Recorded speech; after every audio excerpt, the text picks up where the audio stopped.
ओम शांति।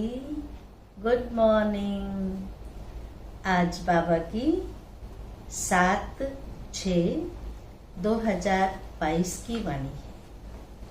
आज बाबा ने दो बातों पर ध्यान खिंचवाया। एक तो बाबा ने कहा कि शिव बाबा का परिचय सबको देना चाहिए, लेकिन कहते हैं ना कि दान उसे दो जो लेने योग्य हो। कहते हैं पात्र को देख करके दान दो, दान आपका व्यर्थ न जाए। क्योंकि अब किससे देना चाहिए? सोचिए जरा कि ईश्वर का सत्य ज्ञान है जो शूद्र से ब्राह्मण अर्थात जो इस दैवी घराने की आत्माएं होंगी और उनको ये ज्ञान देंगे तो उनके ऊपर जल्दी असर होगा। जिसको जरूरत है थोड़ा भी देंगे तो उनको खुशी मिलती है। तो यही चेक करना है कि दान हमें किसे देना है। दूसरी बात, कहते हैं कि जब कृष्ण की मुरली बजती थी तो सब गोप गोपियां अपना शुद्ध बुद्ध भूल जाते थे, ऐसे मुरली के दीवाने हो जाते थे। न केवल गोप गोपियां पर गायें भी, पशु पक्षी भी अपने खूंटे तोड़ के आ जाते थे। आखिर वो कौन सी मुरली है जिस मुरली में इतनी ताकत है, जिस मुरली में इतना बड़ा जादू है, जिस मुरली के सुनने के लिए सारे दीवाने हो जाते हैं। गोपियों का दिखाया है, एक आंख में काजल लगाई तो दूसरी में लगाना ही भूल गई। तवे पर रोटी जल रही है, छोड़ के आ गई। पति को खाना दिया, छोड़ के आ गई। बच्चा घर में रो रहा है, छोड़ के आ गई। आखिर वो कौन सी मुरली थी? किस मुरली के दीवाने थे?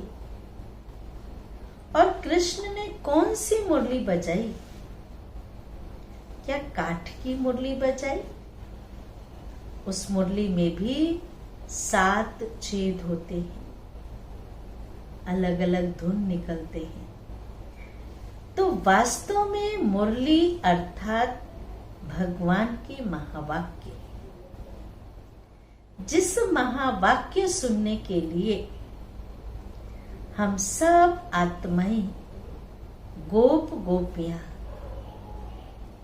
जो सुनने के लिए इच्छुक होती है, लालायित होती है और उसे सुनने के लिए हम भागते हैं। वो श्रीमत, शिव बाबा की जो श्रीमत है, जो प्यार भरी मुरली है, वो हमें क्या से क्या बना देती है। इसलिए कहते हैं मुरली में है जादू। ये आत्मा को जो दूषित थी, आत्मा पे जो 5 विकारों की मैल चढ़ी हुई थी, आत्मा जो तमो प्रधान बन गई थी, पतित बन गई थी, सिर्फ इस मुरली से, उसकी याद से सतो प्रधान बन जाती है, काली से गोरी बन जाती है, तमो प्रधान से सतो प्रधान शुद्ध बन जाती है। तो ऐसी मुरली का कितना कदर होना चाहिए। ऐसी मुरली तो कभी भी मिस नहीं करनी चाहिए। कुछ भी हो जाए, वो गोप आंधी तूफान नहीं देखते थे। जैसे हैं, जिस हालत में है, चाहे कुछ भी हो रहा हो, वो भाग लेते थे। क्योंकि कृष्ण से बहुत प्रीत था। हमारा तो स्वयं सर्वशक्तिवान परमात्मा है, उनसे हमारी कितनी प्रीत होनी चाहिए। मीरा ने घर बार छोड़ा, एक मेरा तो गिरधर गोपाल, दूसरा न कोई, कितनी प्रीत थी।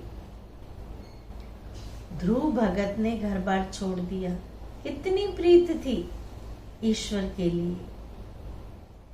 तो क्या हमारा भी इतना ही प्रीत है? चेक करना आप सब। अभी सुनते हैं बाबा की वाणी। सार है मीठे बच्चे, रात दिन इसी चिंतन में रहो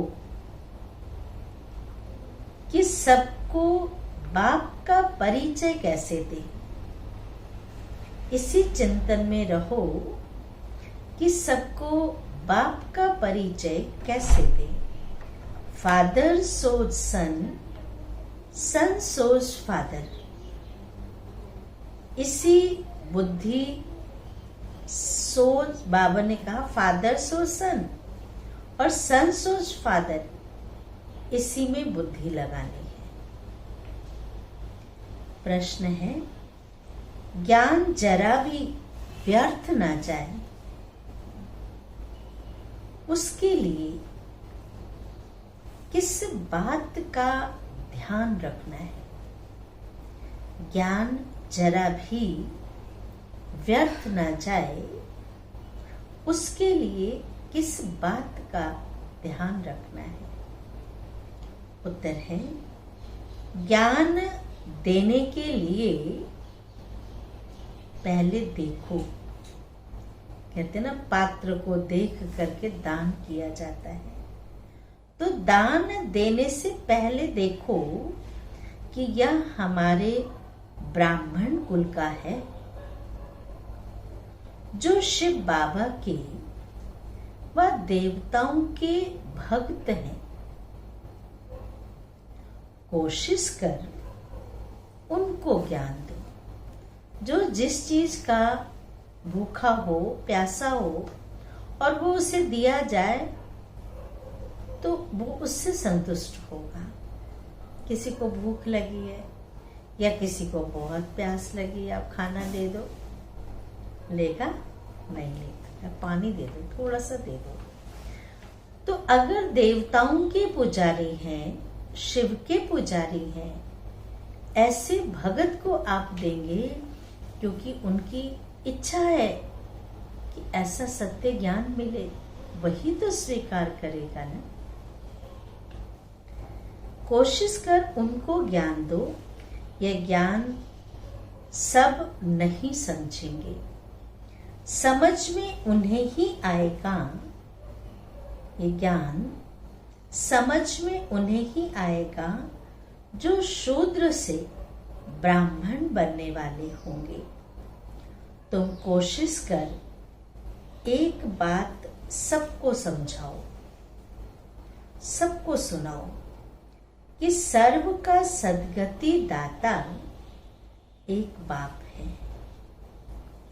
वह कहता है कि तुम अशरीरी बन।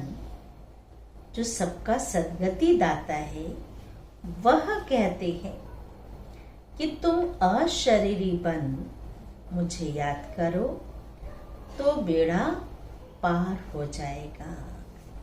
गीत है ओम नमः शिवाय। आगे की लाइन आती है, पितु मात सहायक स्वामी सखा, तुम ही सबके रखवाले हो। अब धारणा के लिए मुख्य सार है, अशरीरी बन बाप को याद करना है। स्वधर्म में स्थित होने का अभ्यास करना है। मैं शांत स्वरूप हूँ, मैं शांत चित्त आत्मा हूँ, इसका बार बार अभ्यास करना है। ज्ञान की डांस करनी और करानी है। ज्ञान की डांस माना ज्ञान सुनना भी है और सुनाना भी है। दूसरी पॉइंट है, माया के तूफानों से हिलना नहीं है। कितना भी हिलाने की कोशिश करे, हिलना नहीं, डरना नहीं, पक्का बनकर, न हिलना है न डरना है, पक्का बनकर माया के प्रेशर को खत्म करना है, तो विजयी बन जाएंगे। वरदान है, बाप को अपनी सर्व जिम्मेवारियां देकर, बाप कौन है? परमात्मा, भगवान, ईश्वर, अल्लाह। बाप को अपनी सर्व जिम्मेवारियां देकर सेवा का खेल करने वाले मास्टर सर्वशक्तिवान भव। इसका विस्तार है, कोई भी कार्य करते सदा स्मृति रहे, कोई भी कार्य करते सदा स्मृति रहे कि सर्वशक्तिवान बाप हमारा साथी है। हम मास्टर सर्वशक्तिवान हैं, तो किसी भी प्रकार का भारीपन नहीं होगा, बोझ नहीं होगा। जब मेरी जिम्मेवारी समझते हो तो माथा भारी होता है, मुझे ही करना है, मेरी जिम्मेवारी है, भगवान को भूल जाते हैं, तो माथा भारी होता है।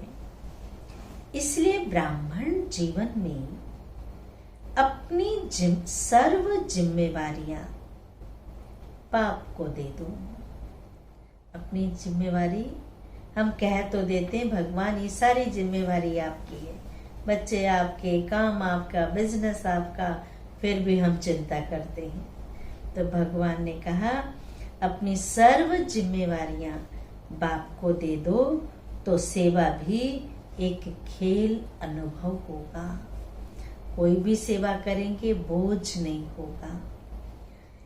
चाहे कितना भी बड़ा सोचने का काम हो, कितना भी बड़ा सोचने का काम हो, अटेंशन देने का काम हो, लेकिन मास्टर सर्वशक्तिवान के वरदान की स्मृति से, मैं मास्टर सर्वशक्तिवान हूं, इस वरदान की स्मृति से अथक रहेंगे, थकेंगे नहीं। स्लोगन है, मुरलीधर की मुरली पर, मुरलीधर की मुरली पर देह की भी शुद्ध बुद्ध फूल, खुशी के झूले में झूलने वाले, देह के भी शुद्ध बुद्ध फूल, खुशी के झूले में झूलने वाले ही सच्चे गोप गोपियां हैं।